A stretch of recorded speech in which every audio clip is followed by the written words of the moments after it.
Imagine a situação da professora Maria, que há mais de 30 anos dedica a sua vida à educação pública. Ela começou como professora em sala de aula lá em 94, mas ao longo da sua carreira ela também exerceu outras funções importantes na escola, como supervisora de ensino fundamental e dinamizadora de biblioteca. Quando chegou o momento de se aposentar, depois de 3 décadas de trabalho, ela teve uma surpresa super desagradável. O seu pedido foi negado. E o motivo? O órgão público alegou que parte do tempo trabalhado não seria considerado como tempo de magistério para fins de aposentadoria especial do professor. Pois é, essa situação parece absurda, acontece mais do que vocês imaginam. Muitos professores que exerceram diferentes funções ao longo da carreira se veem na mesma situação da professora Maria na hora de se aposentar. Hoje eu vou explicar exatamente quais são os cuidados que todo professor precisa ter para não passar por esse problema e o que fazer quando isso acontece.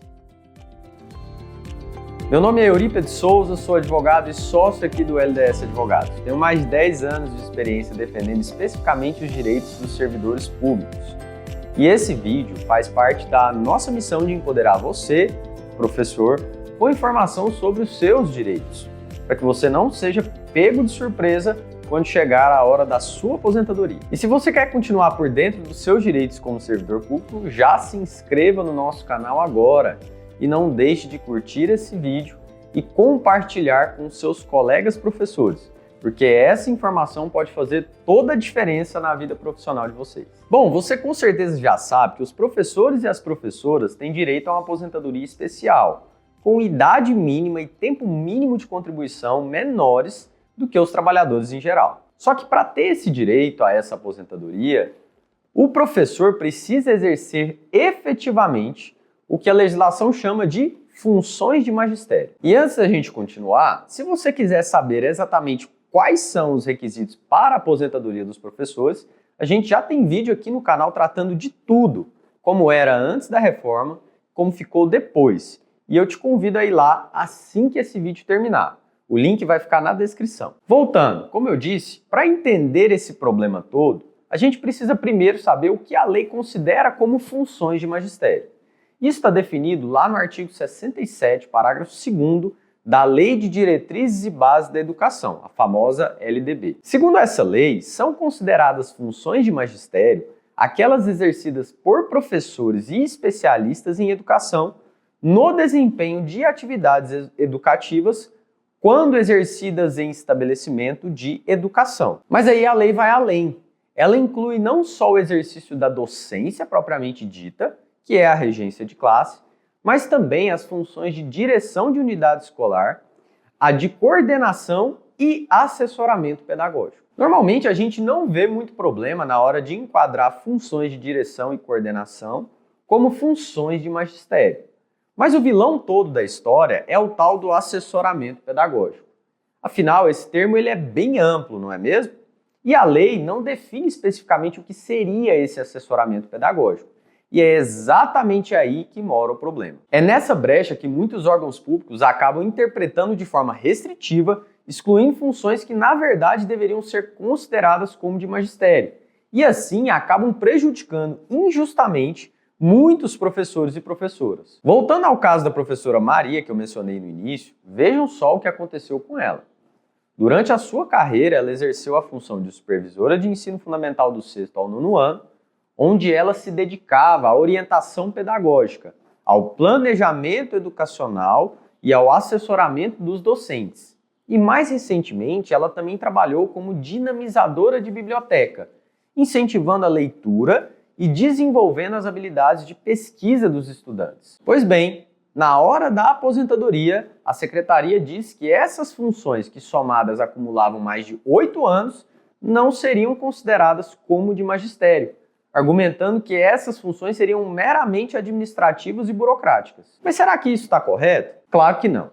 Uma supervisora de ensino fundamental que orienta pedagogicamente outros professores e que participa do planejamento educacional obviamente está exercendo função de assessoramento pedagógico. Da mesma forma, uma dinamizadora de biblioteca que trabalha diretamente com os alunos, orientando pesquisas, incentivando a leitura, mediando projetos educacionais, também está claramente no exercício de uma função pedagógica. Bom, agora vocês devem estar se perguntando, e o que eu posso fazer para não passar por essa situação?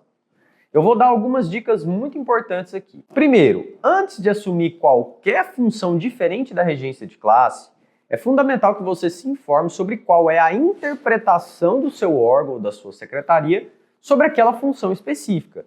Procure saber se eles consideram essa função como função de magistério ou não. Isso vai te ajudar a tomar uma decisão mais consciente. Segundo, sempre que você for assumir uma nova função, procure ter acesso à lista completa das atribuições daquela função.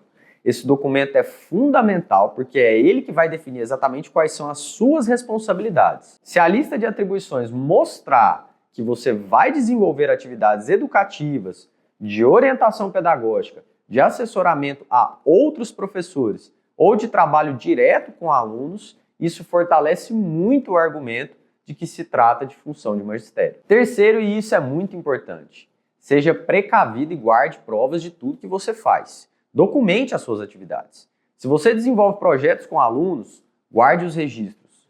Se participa de reuniões com pais, mantenha as atas.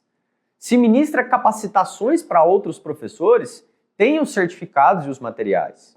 Se elabora relatórios pedagógicos, mantenha as cópias. Enfim, qualquer atividade que demonstre o caráter educativo e pedagógico do seu trabalho pode ser fundamental lá na frente. E o quarto ponto, mesmo que você tenha dúvidas se vai conseguir ou não, é de extrema importância que você faça o requerimento administrativo da sua aposentadoria quando entender que completou o tempo necessário. Veja bem, é muito comum que os próprios órgãos tentem desencorajar o professor, dizendo que ele ainda não completou o tempo e que não adianta fazer o pedido. Mas escuta isso.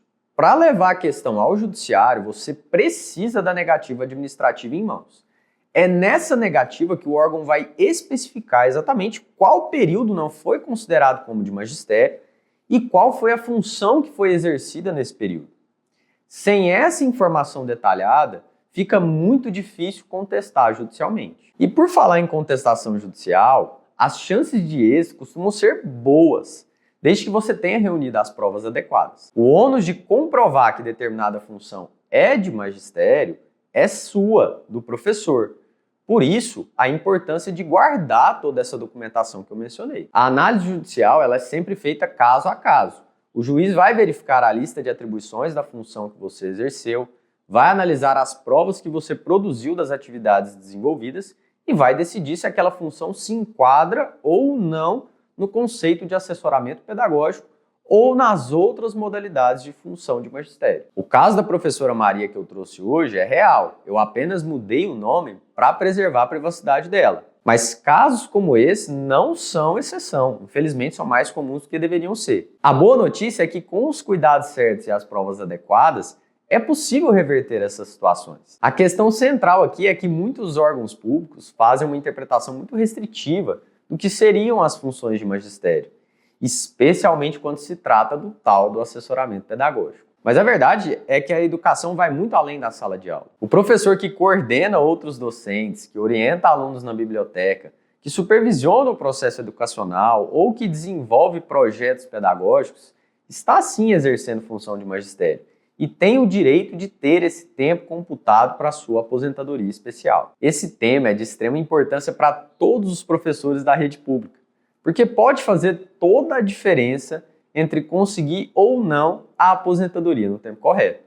Por isso, se esse vídeo foi útil para você, não esqueça de deixar o seu like, se inscrever no canal e, por favor, compartilhe esse vídeo com seus colegas professores. A informação é a melhor ferramenta para defender os seus direitos. E nós estamos aqui para empoderar vocês com esse conhecimento. Até a próxima!